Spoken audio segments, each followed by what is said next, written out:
subscribe now and press the bell icon. Never miss an update.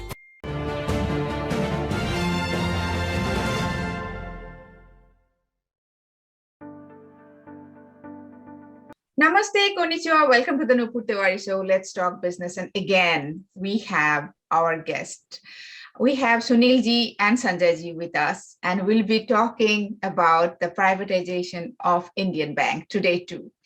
Sunil ji, Sanjay ji, welcome to the Nupur Tiwari Show. Let's talk business. Thank you, Nupur ji. Namaste. Namaste, namaste. तो viewers बहुत कुछ जानने को मिला viewers को last week जो आपने जितने सारे डेटा के साथ हम लोगों का जो कन्वर्सेशन हुआ था, लेकिन उससे डेफिनेटली और भी लोग जानना चाहते हैं कि ये जो इंडियन इकोनॉमी है, प्राइवेटाइजेशन इंडियन इकोनॉमी को कैसे इफेक्ट करेगा, बैंक का प्राइवेटाइजेशन स्पेशली। संजय जी। संजय जी, आप शुरू कीजिए। हाँ, मैं शुरू करता हूँ। एक्चुअली ये जो बैंक प्राइवेटाइजेशन अगर होगी तो इसका मींस मैनी फोल्ड इसका मैनिफेस्टेशन होगा। क्योंकि पहला तो है क्या, ये जो प्राथमिकता क्षेत्र मींस प्रायोरिटी सेक्टर लेंडिंग और जो किसानों को जो लोन देना मींस एग्रीकल्चर सेक्टर को जो लेंडिंग, एक्चुअली क्या था मींस हमारे डिस्टेंट हमारे बैंक जातीयकरण हुआ था 1969 का पहले। मींस अगर आंकड़े देखिएगा कि 1951 में 2% of the entire credit was with this agriculture sector and 3 to 4% with this priority sector. लेकिन ये नेशनलाइजेशन का यही खूबी है कि with this nationalization all the banks they were guided by this reserve bank of India's guidance. एंड इसमें क्या है, ये सरकारी क्षेत्रों का बैंक को mandatorily they will have to finance 18% to the agriculture sector and 40% to the priority sector means प्राथमिकता क्षेत्रों को लोन देना। छोटे की मीन्स जो मजदूर है, छोटे व्यवसायी है, मध्यम वर्ग की व्यवसायी है, ये लोगों को लोन देना।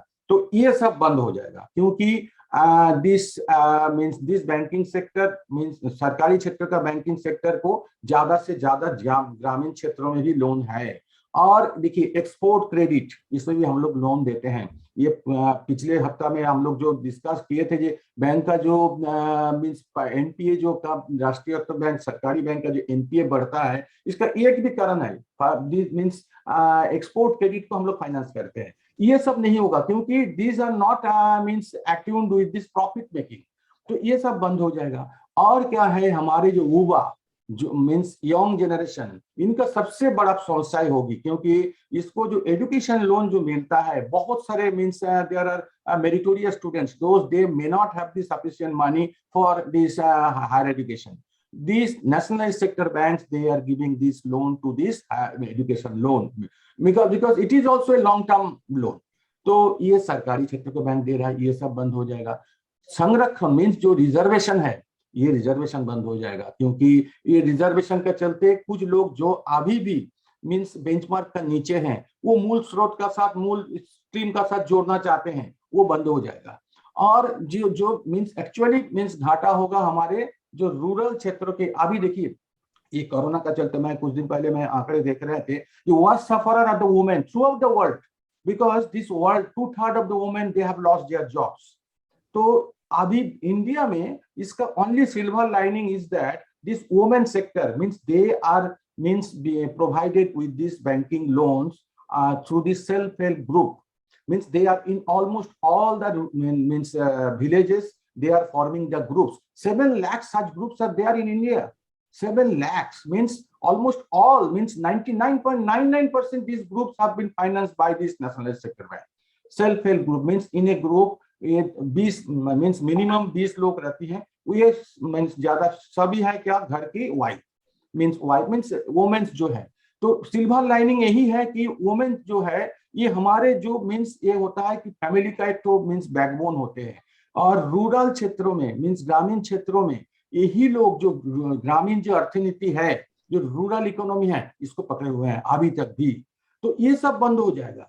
और देखिए मींस अभी जो एग्रीकल्चर मींस एग्रारियन बेस्ड मींस हमारे कंट्री है, इसमें अगर एग्रीकल्चरिस्ट को अगर मींस कम ब्याज पे सस्ती लोन अगर नहीं मिलना अगर बंद हो जाएगा तो क्या होगा, ये इनको भी पहले जैसा था कि जो मनी लेंडर के पास से वो लोग लोन कर्जा लेते थे और at a high rate of interest and they commit suicide and all the things. तो ये हो जाएगा, उसमें क्या होगा, हमारे प्रोडक्शन कॉस्ट ज्यादा हो जाएगा। अगर प्रोडक्शन कॉस्ट ज्यादा होगा तो it will have a bearing on each and every country में, क्योंकि अगर हम कुछ भी करते हैं, चाहे मीन्स गरीब भी हो या कोई अमीर हो, ये सबको साथ मीन्स ये जो फसल जो उपजाते हैं फार्मर्स, इसका साथ, क्योंकि हमें सबको मीन्स सब्जी भी खाना है, चावल डावल भी खाना है। अब ये अगर कॉस्ट ऑफ कल्टीवेशन अगर ज्यादा हो जाएगा तो definitely it will affect in each and every sector of the country. इस तरह का चीजें बहुत सारे चीज होगा, क्योंकि ये सरकारी जो मीन्स जो योजना जो हो रहा है ये साकार हो रहा है, इस सरकार का द्वारा मीन्स लोगों को जो सुविधाएं जो पहुंचाना होता है ये सब बंद हो जाएगा। Means this private sector banks they will think about only the profit. वही मैंने आपको बोला ना जी, इन्वेस्टमेंट लेड इकोनॉमी में ये मीन्स वेलफेयर एक्टिविटी को चलाना ही है, and that too it should be in the hands of the government, so that the government should have a control on the money. They can mobilize the money whenever there is a need. खास करके ये post Covid situation में जब हमारे means economy का हालत बहुत ही खराब है, that time the government should have a control, government should have a control. अभी देखिए क्या है, अभी ये कोविड का टाइम में सरकारी, हमारे यहाँ तो इंडिया में तो ऐसा ही है कि मीन्स सरकारी हॉस्पिटल अगर थे करके बहुत लोग बच गया, नहीं तो नहीं बचता, क्योंकि ये जो प्राइवेट जो हॉस्पिटल थे इन लोग तो मनमानी किया है, इन लोग तो बहुत लोगों को मीन्स ऐसा किया है वैसा किया है, लेकिन सरकारी हॉस्पिटल था करके करोड़ों आदमी का मीन्स इलाज हुआ है, वो ठीक ठाक होकर के मीन्स मुफ्त में भी ट्रीटमेंट हुआ था। बहुत सारे लोग था कि जिसका पास कोई पैसा नहीं था, अगर ये सारे अगर ये प्राइवेट हॉस्पिटल होते तो बहुत लोग इलाज भी नहीं होता, ऐसे ही मर जाता। तो और देखिए मीन्स ये बहुत सारे चीज कहा जाएगा। एग्जैक्टली बहुत सारे पॉइंट्स है, और मैं सुनील जी के पास जाना चाहूंगी, आप क्या कुछ ऐड करना चाहेंगे यहाँ पे?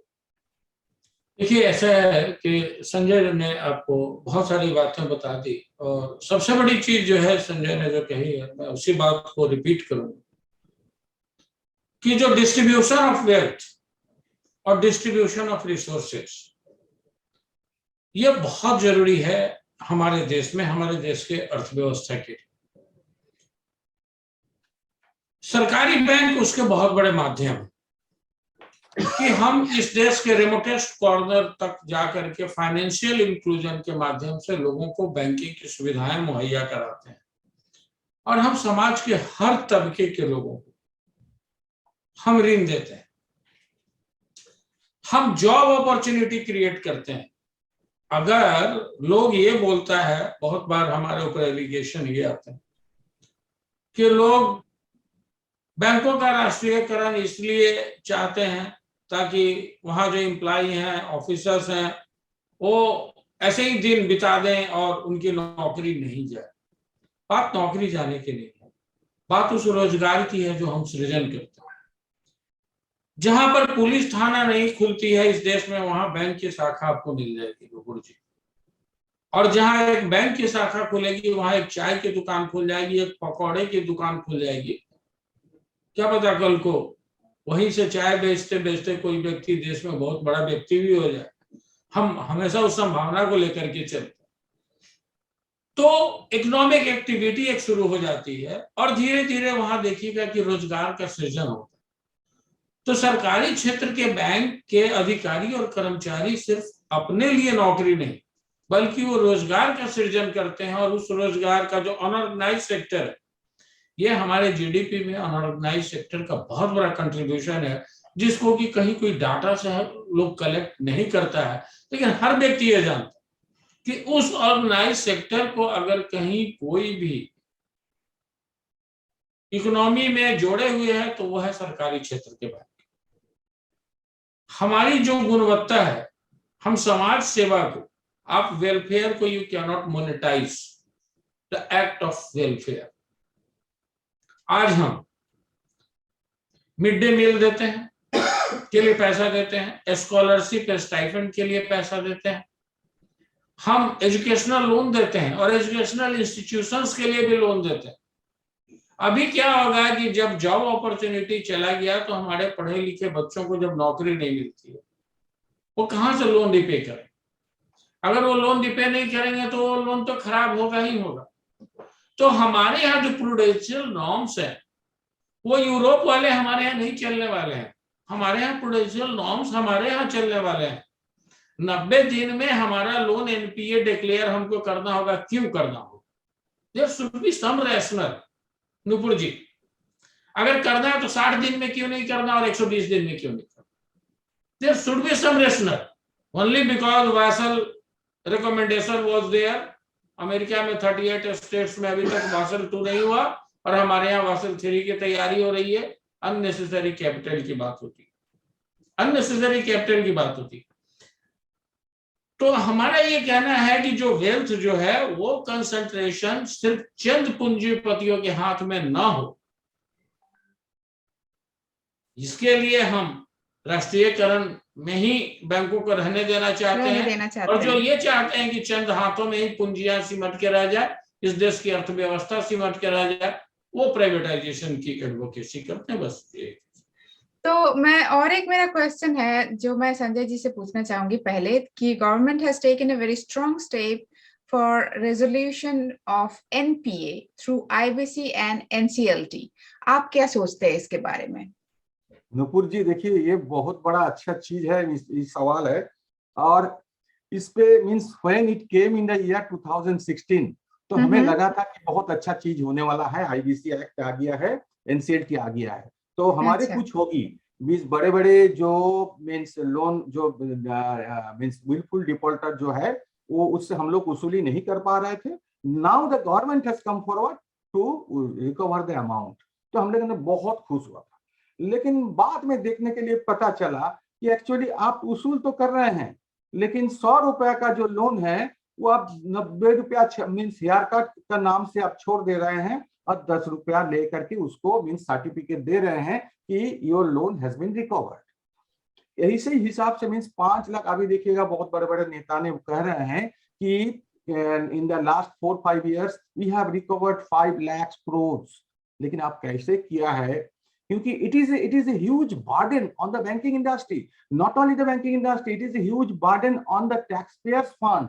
Means ये taxpayers का मनी है, ये लेकर के आप 90% उसको छोड़ दिए हैं। मीन्स एग्जेम्पशन किया है और 10 रुपीज लेकर के आप उसको सर्टिफिकेट दे दिया। बहुत सारे कंपनी है, भूषण स्टील है, इलेक्ट्रो स्टील है, वीडियोकॉन है, बहुत सारे है। मीन्स हमारे कुछ दिन पहले आप देखे कि हमारे जो एयर इंडिया जो बेचा जा चुका है, इसका भी हालत यही है, इसका भी हालत यही है। मींस ये क्यों? That is the tax payers fund. तो हमने सोचा था कि इस सब का कोई जरूरत नहीं था। बहुत दिनों से हमारे बैंकिंग सेक्टर में जो ट्रेड यूनियन है, हम लोग मांग रहे थे कि एक तो स्ट्रिंजेंट एक्शन लेना चाहिए, ये तो लीगल रिफॉर्म आना चाहिए। जो हमारे विलफुल डिफॉल्टर है उसको मींस डिक्लेयर करना चाहिए कि it is a criminal offence. क्योंकि ये आप बैंक की पैसा लेकर के आप कैसे नहीं दोगे? क्योंकि ये जब आप वैसे सुनील जी जो कर रहे थे कि prudential norms it came into being in the year 1991 with the Narasimham committee recommendation. 1970 1988 89 98 99 में ये आया था income recognition and asset classification norms. ये जब नॉर्म्स जब लाया है, why you are not coming forward with a legal reform? अगर लीगल रिफॉर्म अगर होता, सारे समस्या का केंद्र बिंदु वही है कि हमारे बड़े बड़े कॉर्पोरेट का जो है इससे हम वसूल नहीं कर पा रहे हैं। इससे अगर वसूली 50% अगर हो जाएगा तो Indian banking it will revive like anything and it will perform much better than what it was performing 30-40 years back also, because that is the main thing, because there is the political, due to the political interference and all these things, lot many big corporates have been given the loan and they have not repaid, and we are also not in a position to recover the money from them, and now the government has come forward for their rescue. They are being given the escape route, and that is the main thing, and we are not in support of that, all these things. Okay तो मैं सुनील जी से पूछना चाहूंगी कि सुनील जी, अगर हो जाता है प्राइवेटाइजेशन तो इंडियन यूथ जो बैंकिंग सेक्टर में जाना चाहते हैं उनका फ्यूचर क्या होगा? जाहिर सी बात है अनुपुर जी, इसके पहले कि मैं आपके सवाल का जवाब दूं, मैं एक चीज और ऐड करना चाहूंगा जो संजय ने कहा। ये टैक्स पेयर्स मनी का जो बोगी रेज किया जाता है एक्चुअली टैक्स पेयर्स को मालूम ही नहीं है कि उनके पैसे का म्यूचुअलाइजेशन सरकार कैसे कर रही है। उसका बड़ा अच्छा उदाहरण संजय जी। इन्होंने वीडियोकॉन की बात की, आपको जान के आश्चर्य होगा कि वीडियोकॉन को 94% का हेयर कट दिया गया, पीरामल एंड सन्स को वो बेचा गया, पीरामल एंड सन्स से अनिल जैन को गया, और वो कौन लोग हैं इसको सभी लोग जानते हैं। यह जो पैसा जो सेक्रीफाइस हुआ या लोन माफी में जो पैसा जाता है वो टैक्स पेयर्स का पैसा है। टैक्स पेयर्स कुछ भी नहीं बोलते। टैक्स पेयर्स, अभी प्राइवेटाइजेशन के फेवर में एक बात कही जाती है कि टैक्स पेयर्स का पैसा कैपिटलाइजेशन और पब्लिक सेक्टर बैंक्स में नहीं जाना चाहिए।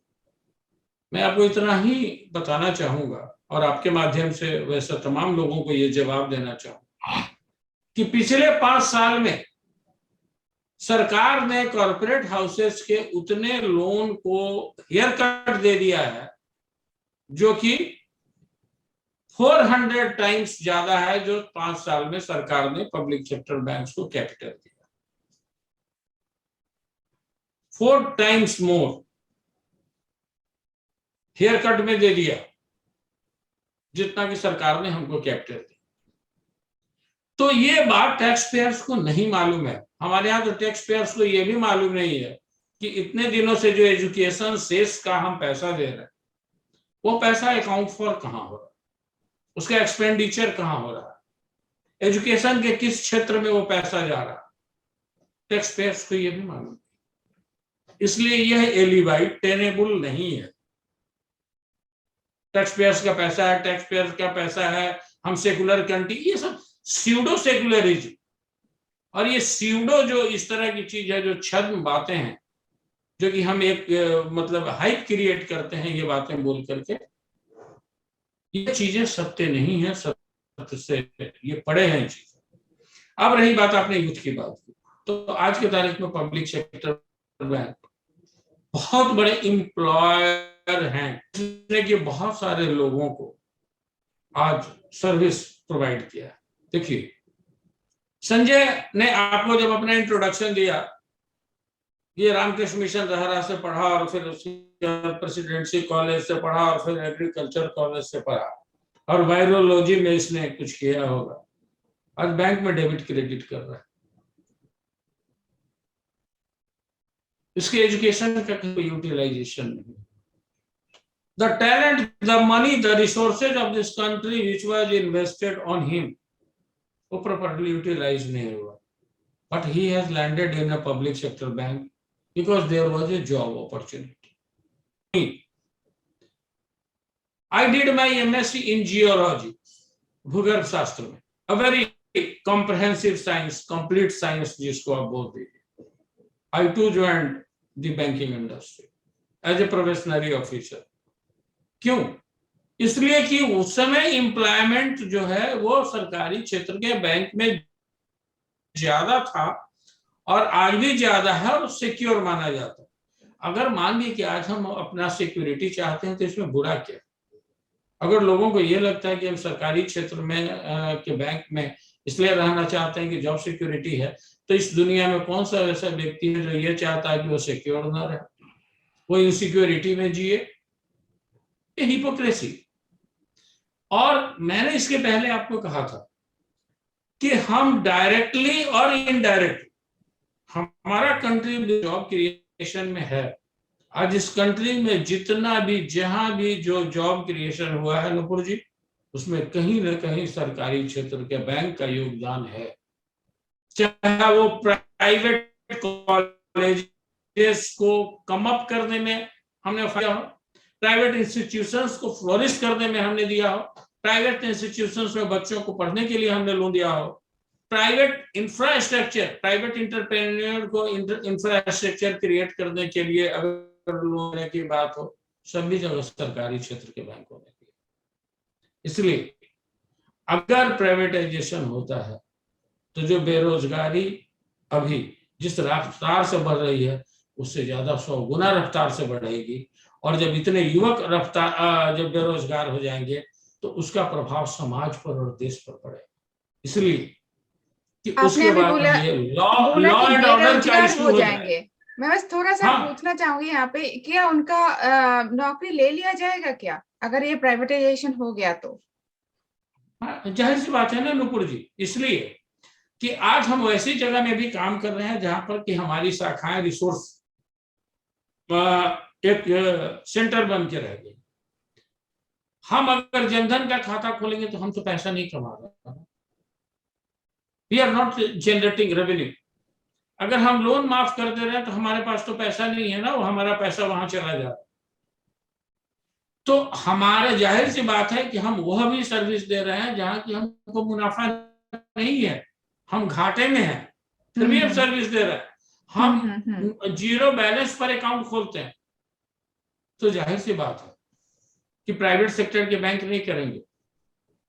और आप तो वैसे देश में हैं, हमारे यहाँ तो लोग आते हैं बैंक में बैठ के आते हैं, पंखा के नीचे बैठ के 4 घंटा बिता देते हैं, ज्यादा होगा तो टहलते हुए आके चाय पी लेते हैं।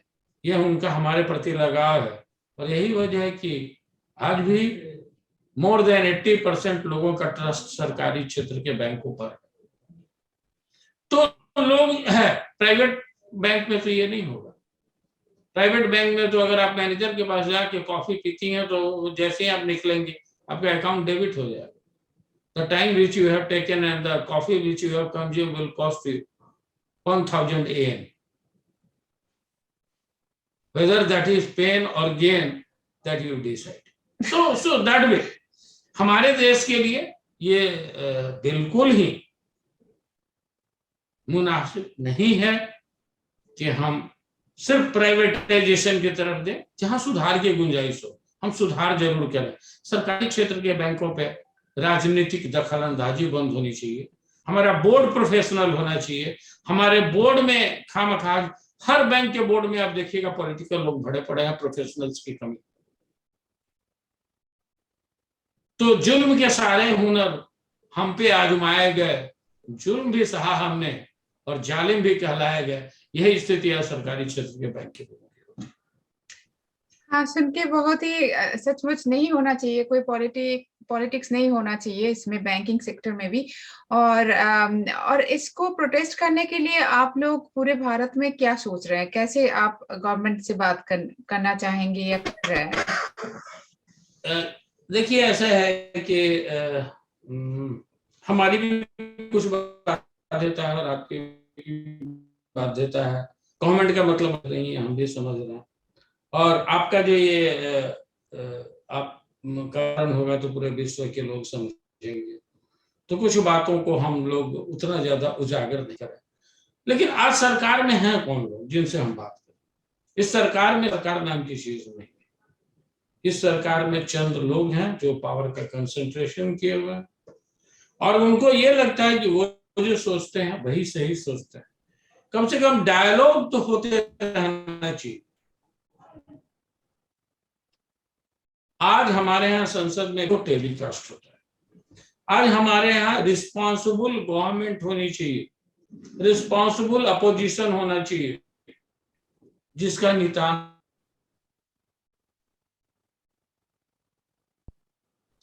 सरकार अगर कोई बिल लेके आएगी तो डिबेट नहीं होगा। डिबेट इसलिए नहीं होगा कि विपक्ष वाले तैयार नहीं होंगे, विपक्ष वाले के पास मुद्दा नहीं होगा। वो बाहर जाकर के मैच फिक्स हो जाएगा, अंदर बाहर जाकर के चिल्लाए हमारी बात नहीं सुनी गई, हमारा ऑब्जेक्शन नहीं ये किया गया, हमको भगा दिया गया, तो अपनी पब्लिसिटी करते रहेंगे और सरकार को जो करना है सरकार करेगी।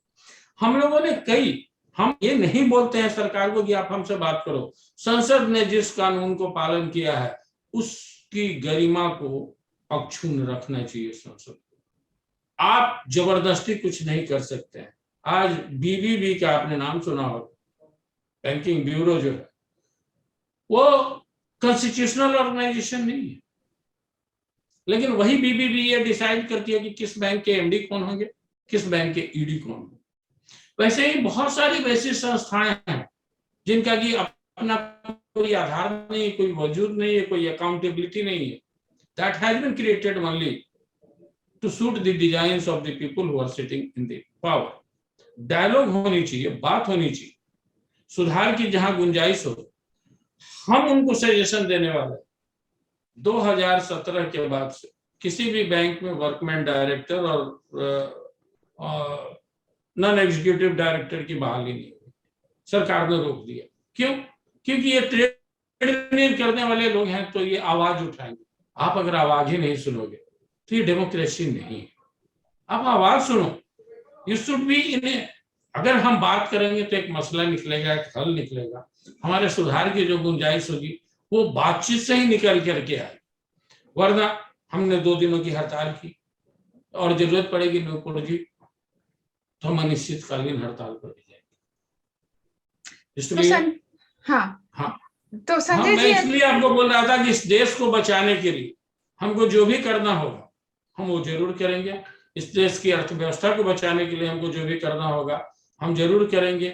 इसलिए कि सरकारीकरण जब बैंकों का हुआ तो उसके फ्रूट्स हमने भी पाए हैं, तो हमारी भी जिम्मेवारी बनती है कि आगे आने वाली पीढ़ी के लिए हम जरूर कुछ न कुछ ऐसा करें कि वो भी हमारे जैसा अपने आप को सुरक्षित महसूस करें और उनको रोजगार मिले, वो प्रतिष्ठा के साथ जीवन यापन करें। जी।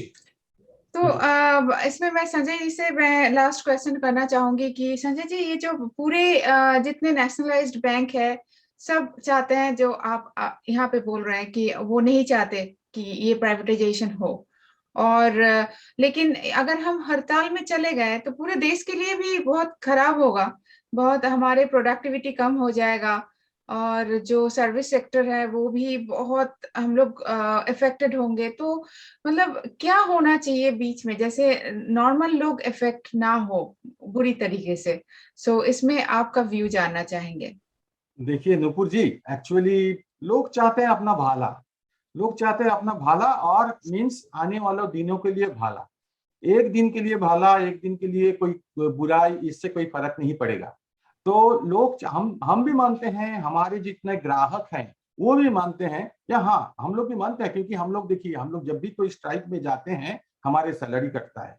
इस सैलरी कटवा के हम स्ट्राइक में जो जाते हैं, ये कोई खुशी खुशी से हम लोग नहीं जाते हैं, ये हम लोग का मजबूरी है। हम ये भी जानते हैं, ये एज ए ड्यूटीफुल बैंकर, ये अगर आज 2 दिन में स्ट्राइक पे जाएंगे, हड़ताल में जाएंगे, तो लोगों का दिक्कत होगी। लेकिन हमारे ये जो ग्राहक है वो भी जानते हैं, लेकिन वो मान लेते हैं, क्योंकि उनको भी मालूम है ये अगर बैंक, इन लोगों ने जो चीज कर रहे हैं ये हमारे भलाई के लिए कर रहे हैं, देश हित के लिए कर रहे हैं। क्योंकि अगर बैंक अगर प्राइवेट हो जाएगा, क्योंकि ये जो सरकार की जो हर तरह की जो सोच है, जो मंशा है, ये है क्या, प्राइवेट मीन्स हमारे सरकार की जो क्षेत्र मीन्स एसेट है, मीन्स कंट्री का जो एसेट है, जिसको हम बोलते हैं कि सोने की हंस, मीन्स गोल्डन गूस जिसको बोलते हैं, they are trying to sell it out. अगर ये सेल हो जाएगा तो आम जनता को ठप पहुंचेगा, आम जनता को दिक्कत आएगी। लोग को मालूम है कि इन लोग जो कर रहे हैं ये हमारे देश की जो संपत्ति है इसको बचाने के लिए कर रहे हैं। हम तो कर रहे हैं ये, आप ठीक है, आप डिसइन्वेस्टमेंट का जो टारगेट जो तय किया है अच्छा है, लेकिन हमें ये समझाइए, आप अगर गोल्डन गूस को सेल कर रहे हैं, कम से कम सेल करके उसका जो कीमत होनी चाहिए वो तो घर में लाइए। ये देखिए, जैसे मैंने आपको कह रहे थे कि हमारे एयर इंडिया एक ही था जो मीन्स देश की सबसे बड़ा मीन्स उड़ान संस्था था, उसको आपने बेच डाला, ठीक है, सरकार की पैसा की जरूरत है, आपने बेचा, लेकिन सरकार का घर में कितना पैसा आया ये भी तो सोचना चाहिए। अगर ये हर कोई इसको ये चीज को सोचना पड़ेगा, सरकार की घर में कितना पैसा आया है। ओनली 3000 करोड़ आया है नूपुर जी, क्योंकि सरकार बोल रहे हैं कि हम 18,000 करोड़ में बेचा है, लेकिन 18,000 करोड़ में 15,000 करोड़ उसका जो बैंक लोन है उसको रिपेमेंट में चला गया। और इसका कितना आउटस्टैंडिंग था, मींस बैंक में उसका बकाया कितना था, 64,000 करोड़, जिसको आप हेयर कार्ड का नाम से आप 18,000 में किया है, उसमें से 18,000 में से 15,000 चला गया, सरकार का घर में सिर्फ 3,000 रुपया आया। तो एक का बाद अगर एक संस्था इस तरह का आप बेच देंगे, तो हमारे जो सेंट्रल इलेक्ट्रॉनिक लिमिटेड को भी बेचा जा रहा था, वहां का कर्मचारी ने विरोध करके इसको बंद किया है। ये भी ऐसा ही है, मींस 1600 करोड़ का संपत्ति को 210 करोड़ में बेचा जा रहा था। एक का बाद एक ऐसे देश की संपत्ति, देश को गोल्डन गूस को बेचा जा रहा है। ये इस तरह का अगर होगा तो ये देश का संपत्ति किसका है? देश का संपत्ति है देश की आम जनता का। ये आम जनता को अब मालूम पड़ गया है कि हमारे देश का संपत्ति एक का बाद एक बेचा जा रहा है, और बेचा जा रहा है किसका हाथ में? तो कोनी कैपिटलिस्ट का हाथ में। तो इसीलिए इन लोग भी मान लिया है कि हमारे जो इन लोग जो बैंकर लोग जो कर रहे हैं, ये सिर्फ बैंक के लिए लड़ाई नहीं है, क्योंकि हमारे नौकरी को सुरक्षित रखने का लड़ाई नहीं है। देश की नागरिक होने का नाते हम लोग जो लड़ाई जो कर रहे हैं, ये देश का नागरिक होने का नाते हमारे जो भारत की जो देश, ये हमारे जो वेलफेयर स्टेट का ये जो है, इसको बचाने के लिए, जो आर्थिक संप्रभुता को बचाने के लिए, हमारे देश की नागरिक को बचाने के लिए लड़ाई हम लोग कर रहे हैं। देश की युवा को मीन्स रोजगार सृजन के लिए हम लोग लड़ाई कर रहे हैं। इसीलिए सारे लोग हम लोग का साथ जुटे हैं। हमारे जितना कस्टमर है, हमारे जितना ग्राहक है, ये सब हम लोग का साथ जुटे हुए हैं। हम लोग जब गांव में जा रहा है कि ग्राम सभा करने के लिए, मीन्स लोगों को बुलाना नहीं पड़ रहा, लोग आ रहा है, लोग बोल रहा है ये हाँ, ये देश हित के लिए ये काम हो रहा है। क्योंकि हमारे भारत जैसा देश में ये सरकारी क्षेत्र का बैंक ही देश हित के लिए काम कर सकता है। बहुत अच्छा लगा। और हमें हाँ सुनील जी प्लीज। मैं बस थोड़ा सा ऐड करूंगा। हाँ जरूर जरूर।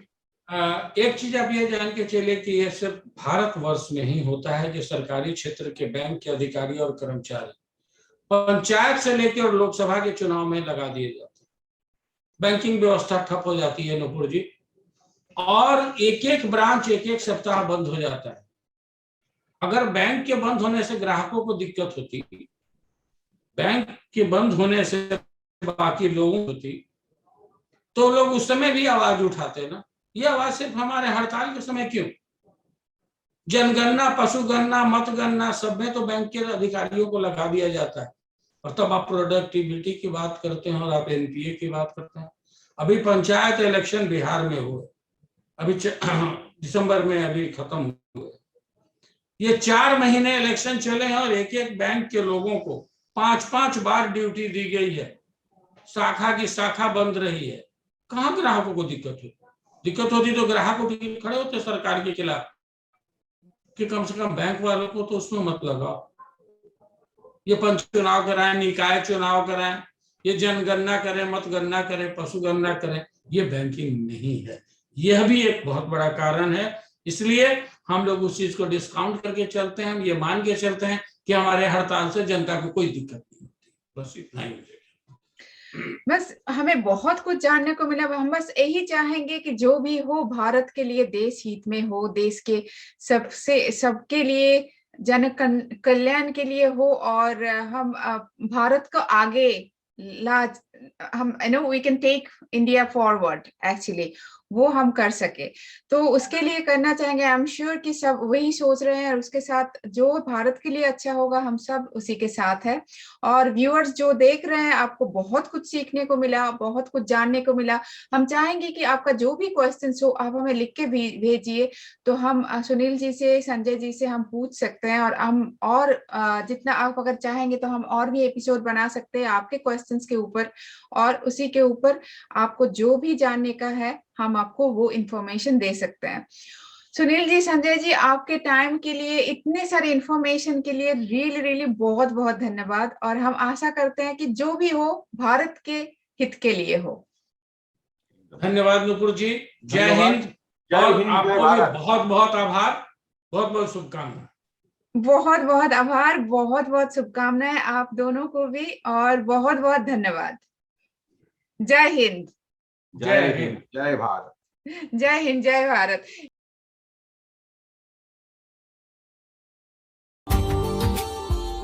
Subscribe now and press the bell icon. Never miss an update.